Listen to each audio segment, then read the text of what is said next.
Machine Gun Kelly, desperado extraordinary, in custody at last. Called the mastermind in the kidnapping of Charles Urschel, oil millionaire, he's being taken to Oklahoma City for trial. When I was a kid in Oklahoma, my dad told me about how the Kelly gang was caught. Machine Gun Kelly's criminal career began by robbing banks in Blue Ridge, Texas, Kingfisher, Oklahoma, Tupelo, Mississippi, and by taking part in other undocumented robberies. Machine Gun Kelly, public enemy number one. More kids knew about Machine Gun Kelly than they knew about J. Edgar Hoover. Well, they were the Robin Hoods of the 1930s, and like Bonnie and Clyde, and like Al Capone and the other known gangsters of that era became very famous. There was a fascination in America over the outlaws. Kelly was a Prohibition bootlegger and kidnapper who evolved into the leader of a ruthless outlaw gang that included his wife Kathryn Thorne and boss Shannon of White County, Texas. It was the Prohibition, it was the bootleggers, it was the guy next door, and that's what Machine Gun Kelly was. Kelly's wife Katheryn bought him his first machine gun and perpetuated his fame and nickname Machine Gun Kelly, although bank robbery witnesses reported Kelly instead waving a chrome shotgun. This is the Machine Gun Kelly shotgun. Inscribed, Machine Gun Kelly, Boss Shannon, 1931. What was important about it is that it was chrome, and that when you flashed it around, it got attention to people in the bank. Charles Bronson stars in his first lead role portraying Kelly in this 1958 movie titled Machine Gun Kelly. The head of the gang is George Kelly, sometimes known as Machine Gun.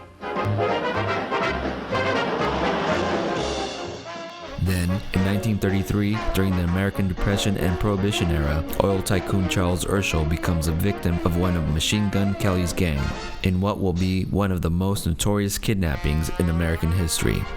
The people that kidnapped Urschel had no intentions of harming him any way, shape, or form. They just wanted to get him some money and get this over with and go on down the road. After the kidnappers earn a $200,000 ransom, Mr. Urschel is released, but not without important pieces of information that will ultimately lead the FBI to their suspects.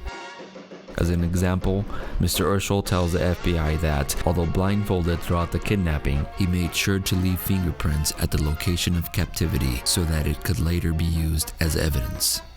The fingerprints allowed J. Edgar Hoover and the FBI to pinpoint the kidnapping site. Most importantly, Mr. Urschel tells the FBI that during his captivity, he recalls twice each day hearing an airplane overhead. He heard the aircraft and turned to his unsuspecting kidnappers and said, "Gee, what time is it?" And they told him. This allows him to determine the planes flying over at 9:45 a.m. and 5:45 p.m. on a regular basis.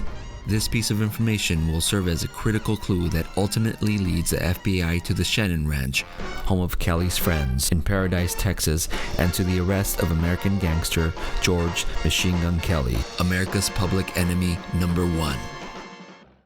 Heavily guarded and manacled, the man wanted for murder in 3 cities who boasted he would never be caught goes by special plane. After Machine Gun Kelly's arrest, Kathryn Kelly's mother, Ora Shannon, gives his 1930s American gangster relic to Las Vegas tycoon Benny Binion, owner of Binion's Horseshoe Casino in Las Vegas, Nevada. Benny Binion was well known. He knew anybody that drank or gambled. So yeah, he knew the Shannons by virtue of they all were sharing the hard time. First time I remember seeing that shotgun was in the 70s, and Benny Binion, we were sitting at a poker table. We were sitting at a table back there, and there was a group of people from Texas, and they were talking about the old days in Texas, about the bootleggers and whiskey. One of those guys said, "Well, didn't you have that machine gun and Machine Guns Kelly's?" And Benny Binion says, "No, I have the shotgun." And he said, "It's back there." And he sent a security guard to get it. He brought that shotgun to the table and let everybody look it over, play with it, do whatever they wanted to do with it, and he talked about it. It was a great collection. It was a great piece of Texas history. Included with the shotgun is a letter of authenticity composed and signed by Las Vegas legend and longtime friend of Binion, Tex Whitson, where he confirms the gun was later passed down to Billy Bob Barnett, owner of popular country western nightclub Billy Bob's Texas Honky Tonk. There was a number of celebrations about Benny at that facility, and Tex Whitson was also involved with some of the productions at Billy Bob's. We held a 3-day event, the Binion Bucking Horse Sale. We did that right there in the Fort Worth Coliseum. So he was quite familiar with both Benny Binion and Billy Bob Barnett. In his later years, Benny Binion asks Whitson to drive him through Texas to visit some old friends from the Gangster era, including the Shannon Ranch. The most interesting thing about that was to see Benny Binion's reaction. As you're driving down a country road, which has changed many times over the years, and he's trying to find that location. But he turned back and he said, that was it, that's the place. And I said, is this where they gave you the shotgun? He said, yeah. And I said, the one that Billy Bob's got? And he said, yeah, that's the only one. Then in 1994, the shotgun becomes the property of Don Tyner, and eventually of his wife and current owner, Nancy Todd-Tyner. I hope that some Texan out there is appreciative of the Texas history and wraps this up, because here's some golden names for you.